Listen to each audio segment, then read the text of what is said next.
Greco, and the name of this show is Let's Live with Thurman Greco. Usually, I come to you first from Channel 23 in Woodstock, and then I come to you from YouTube, the YouTube channel. Today, we have a special production, and I am coming to you from Turning Mill Studios in Palinville, New York. And the reason I'm coming to you here from Palinville is because we need special arrangements when you have a pet. And that is because I'm giving a demo of a pet massage that I definitely do. I have been offering pet massage since the late 90s, early 2000s. There was a time in my life in which dogs, it was actually a whole decade in my life, in which dogs and cats were extremely important. I did a lot of pet rescue. Most of the animals that I rescued were over 10 years and under 10 pounds, and their humans had died. And for whatever reason, they suddenly found that they were homeless, and they ended up in my care until I could find them a proper home. And for those that I could not find a proper home, they stayed with me until they died. And I fell in love with each and every one of them. And I also, because of their needs, I began to study canine massage therapy. And I went to several, or a lot, depending upon how you would define that, of continuing education classes for canine or companion animal massage therapy. And I have to tell you right now, hands down, my favorite teacher is a teacher who still teaches. It was Jonathan Ruddinger, and he was in Toledo, Ohio. And I drove from Washington, D.C. with a 3-pound Papillon and an ancient Boston Terrier. And we stayed for 5 days, and we learned how to do canine massage therapy. And then I continued on with other trainers as well. But if ever you think you'd like to do this, I highly recommend Jonathan Ruddinger and his wife Anastasia. And they have been doing this for many, many years. And one of the things that I learned about canine massage therapy is that it's very well appreciated. You know, when you give massage to a human, sometimes it takes months. It may take as long as a year before a human who is receiving therapeutic massage regularly can finally get into healing. And that's because of the trust that is involved in the whole process of massage. It's a shorter time with foot reflexology, and it's also a shorter time with canine paw reflexology. But with canine or companion animal massage therapy, they love it from the beginning. When I give the classes, usually the first class is a little goofy because there are several animals, and the animal is in a space that he or she has never been in before, and the animal is surrounded with other animals who are also in a space that they have never been around before. But after the first class, they are pros. And one of the things that I have to do is teach the human that when you get ready to give your canine or your cat or even a bird or a turtle or whoever or whatever the pet is that you have that you want to give massage to, you want to begin by making sure that this animal is not thirsty or hungry and does not need to go to the bathroom. So you want everything to be as comfortable as possible. And this animal, Taco, he's a 5-pound Chihuahua, and you can see by looking at his white face that he's a senior dog. And you can see by how he's moving around that he's a little bit nervous. It's a lot of light for him, and things smell different, and they sound different, and it's a completely new atmosphere. But that doesn't mean that he doesn't like his massage, because he's staying right on the table and he's being very, very still. So we begin the massage by getting the pet ready and by getting ourselves ready to give the massage. If you are currently in a very nervous state, you may possibly feel like you need to take a couple of minutes aside to take some deep breaths and to calm down. And when it is time to actually give your pet a massage, I suggest that you take 2 or 3 very deep breaths that your pet can hear and feel, and that way your pet will know from now on, every time you do these deep breaths, your pet will know that you are getting ready to give a massage. So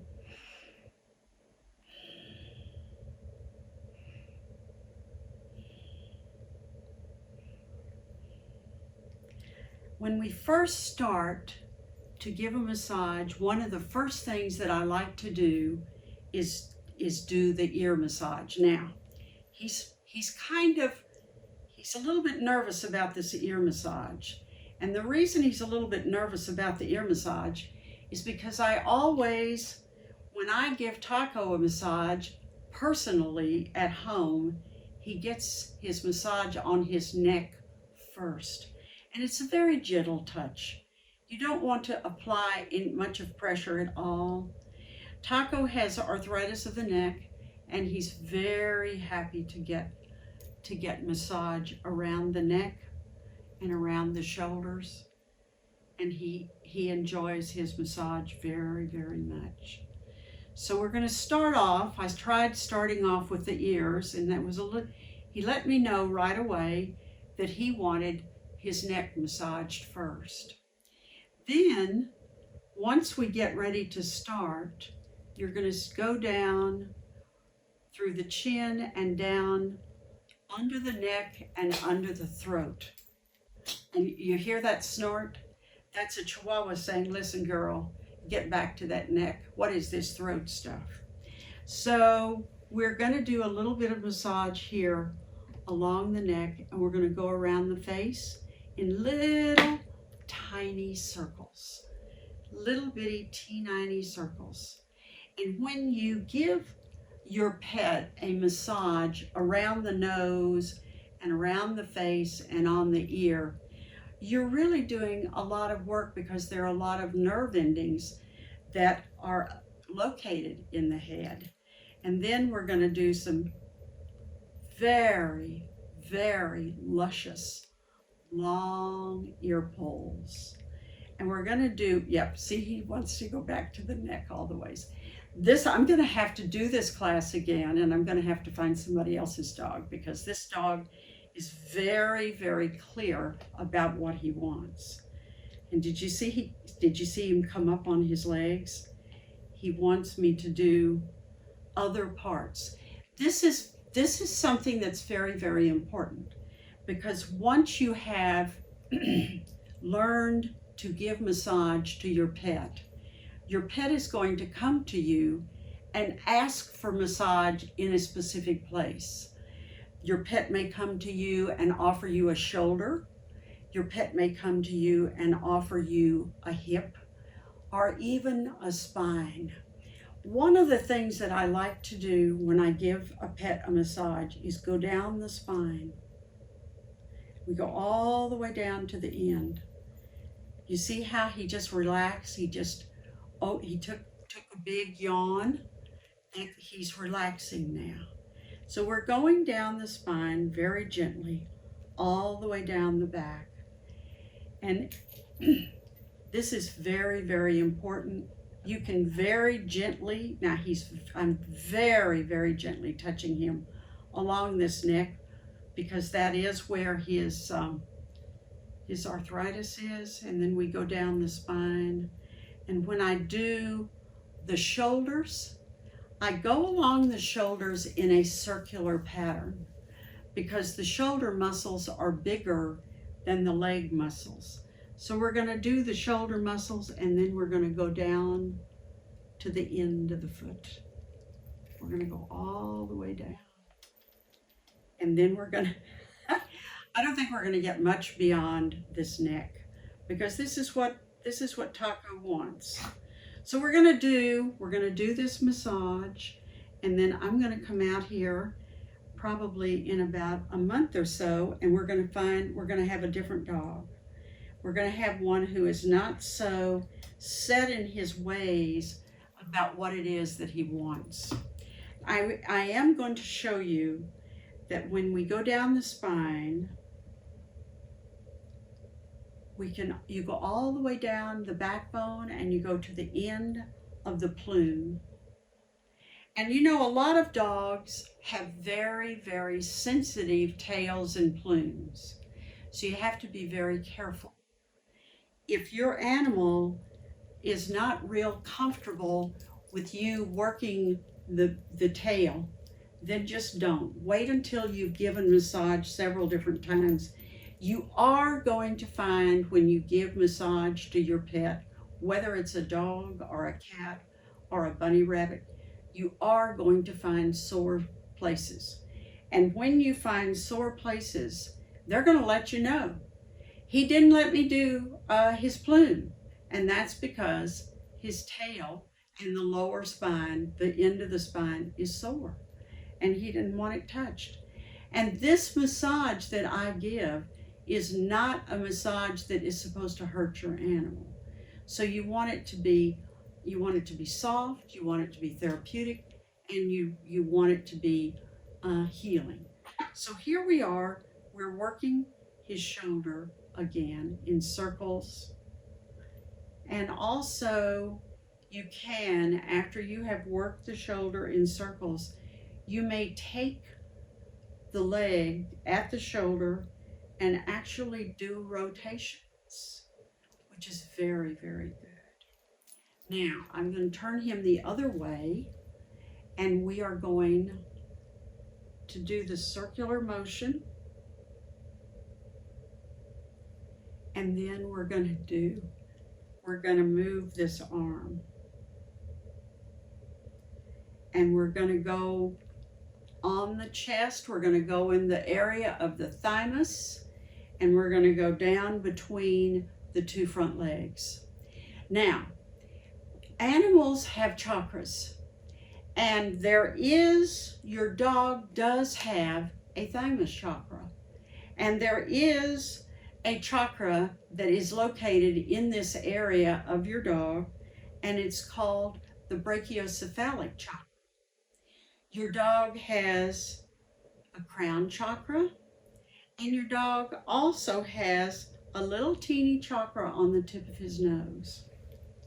Now, we're going to I'm going to very gently put Taco down, and we're going to work the ribs. We're going to work these muscles along the ribs. Many animals have soreness along their ribs. And so this is a really nice way. And notice how still he's being. He enjoys this. But he says, okay, you're not doing my neck, but you can do this. So he enjoys this one. And you're just going to go up, and you're going to go in circles. Now, one thing I will tell you, massage is very, very relaxing for your dog or your cat. When you start working on your animal, start at the front and work your way back. And always go with the way the coat grows. The hair generally grows straight back, and then it goes down on the sides, and that's what you want to work on. That's the way you want to work it. Animals that go to a lot of athletic events and who learn about jumping and going running races and doing all kinds of exciting things, these animals get massage regularly for the most part. And one of the things that happens with these animals is before the massage, the handler will work the coat, give the massage from the back to the front, which has a tendency to excite the animal. So, and then after the massage, that's called a warm-up massage. And then at the end of the day, after all the different competitions and things, you will give the massage the warm down massage, in which you're going with the lay of the coat. And you can also, if you have an animal that doesn't like to have its feet touched, and Taco is one such animal. You see, he's giving me some grief. And of course, this little guy knows what's happening. So he's being a little extra feisty. But don't be afraid to go down the pet's leg and go all the way down to the bottom of the front paw and go beyond. And after a while, over time, if you do this particular move, every time you give your dog or your cat a massage, they will become more accustomed to you working the feet and the paws, which makes it easier to trim their nails. And I will tell you this, for all the work that I have done with animals, caregiving, giving massage, I've never done anything to teach any pet. I don't train animals. That's one thing I do not do. I don't train them at all. I do communicate with them, and I do give massage to them, and I do care for them. But I will not do their nails. They have to go to the vet for that, or they have to go to somebody else, because I'm here to do something nice for them. I'm not here to hurt them. So here we have Taco's. This is a very interesting thing. Taco was here, and I went all the way down his spine, and we even moved his little plume clockwise a little bit. So now he's backed up to me, and he has got his spine right up on my body. So what he's telling me is that I actually found a sore spot, and he's hoping that we can get it improved. Now it's not that easy to see, but we're gonna bring it around this side. We're gonna come over here. We've got the hip. And see, he doesn't want me back there with the back legs, but we're gonna do this a little bit because we're not gonna hurt you. I'm going in circles around the large muscles of the hip. Many, many dogs have issues with their legs, with their hips, and with their shoulders.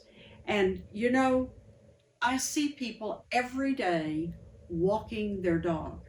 And they walk along, they've got the leash going, and the dog is in distress. The dog is, depending upon the animal, there's a lump between the toes, or maybe one of the shoulders is sore, or maybe one of the hips is sore, or something.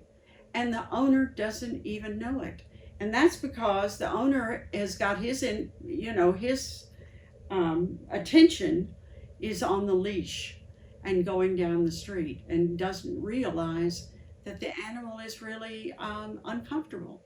So I think it's nice when you get ready to take your pet for a walk, if you can kind of look at your pet as he or she walks and see if maybe he's limping, or there's something funny about the gait, that there may be some kind of a health issue there that you don't know about.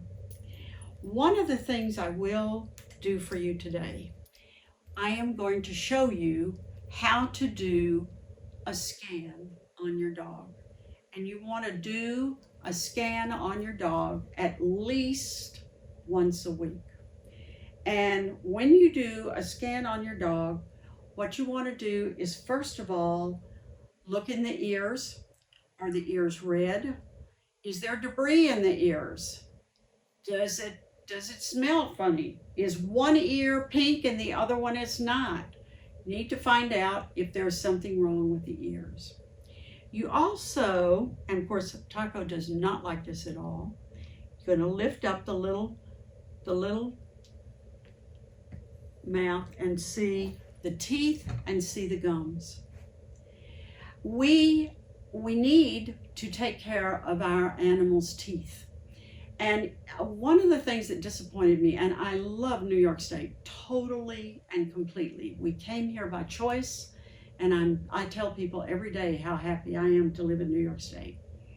One of the things that struck me when we first came to New York State was that the veterinarians did not pay much attention to the dental health of your dog or your cat. And people were walking around with animals that had broken teeth, impacted teeth, teeth that were needed to be removed, all kinds of problems with our teeth, and they didn't even know it. And if the dog doesn't come up to you and say, my tooth hurts, how are you gonna, how else are you gonna know? So you need to look in the mouth. This is very important. This is going to save you money. When your animal has a tooth that is not healthy, it affects the entire body. Teeth are much more important to your pet than our teeth are to us, because when you look at this pet, a much bigger percentage of this pet's body is devoted to the teeth. So you know that it's important. And when your animal has teeth that are diseased, it does affect the kidneys, it affects the liver, it affects the heart. So you really save money by keeping the teeth healthy. The next thing you need to do, now you've checked the ears, you've checked the teeth. Now what you want to do is you want to check the feet. You want to see if there are any nails that need to be trimmed, and are there any mats or little rocks in between the teeth, in between the feet, the paws.